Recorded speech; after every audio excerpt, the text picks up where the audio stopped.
కాబట్టి ప్రతి ఎంతకాలం బ్రతుకు. ఇప్పుడు కాదు, కొన్ని సంవత్సరాలు పోతే నాన్నంటే అర్థం, ఇప్పుడు కాదు, అర్థం కాదు. అలాంటి జీవితం గడిపిన నేను ఇక్కడ ప్రశాంతంగా ఉంటున్నాను. ఆస్తులన్నీ రాసేసాను, అన్నీ చూసుకుంటున్నాను, చూస్తాను. ఇప్పుడు కూడా చెప్తున్నాను, ఈ క్షణం కూడా చెప్తున్నాను, చూస్తాను. ఇది నా బాధ్యత. నా శక్తి ఉన్నంత వరకు, భగవంతుడు నాకు ఇచ్చిన అవకాశం వరకు వాళ్ళని గౌరవంగా చూపుతూ నా బాధ్యత చేస్తాను.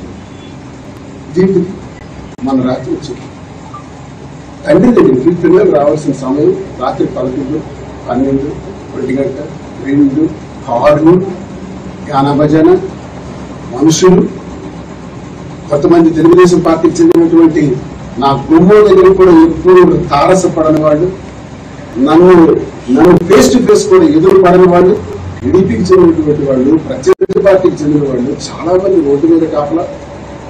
ఆ వచ్చిందే వచ్చింది. నిత్యం తీసుకొచ్చారు, కారాలు తీసుకొచ్చారు, వైర్స్ తీసుకొచ్చారు, రోప్స్ తీసుకొచ్చారు. కాంపౌండ్ వాళ్ళు దాకా రావడానికి మురబా తీసుకొచ్చారు. వచ్చిన పిల్లలతో పాటు ఈ గానభజన ఈ బ్యాక్గ్రౌండ్ ఏంటి? ఈ బ్యాక్గ్రౌండ్ ఏంటి తెలుస్తుంది అసలు అంటే, నేను వెళితే నా మీద కారం కొడతారు, నన్ను అటాక్ చేస్తారు అనే నేను అనుకున్నాను. తలుపు తీయలేదు. ప్రేమ లేక కాదు, వచ్చిన పిల్లల్ని ఆదరించడం కూడా తిరిగిగా కాదు. వచ్చిన సమయం కానీ, వచ్చే విధానం కానీ సభ్య సమాజానికి నేను అడుగుతున్నాను. తండ్రి గారికి రావాల్సిన విధానం అదే. ఓకే, మొన్న అయింది. ఆ తల్లి చెబుతుంది, వాడి నాకు సంబంధం లేదు, నా ప్రాణాలు ఉంటాను, నాకు ఆస్తులు వద్దు, డబ్బులు వద్దు, షర్టుతో లొంగితో నా దగ్గరికి వచ్చాడు, నేనే అన్ని ఇచ్చాను, నేనే అన్ని ఇచ్చాను, నేనే అన్ని నాకు 100,000 ఎకరాల ఆస్తులు ఉంది. శుభం ఉండదు. నీ ఆస్తుల గురించి నేను ఎప్పుడైనా విన్నానా? అడిగానా? నీ ఆస్తుల గురించి చూశానా? మాట్లాడానా? చెప్పుతామంటే నీ ఆస్తులు ఎక్కడ, నీ అంతస్తులు ఎక్కడ, నీ పేరు పెడితే మాకు అనవసరం. నేను ఎప్పుడు అది చూడాలి.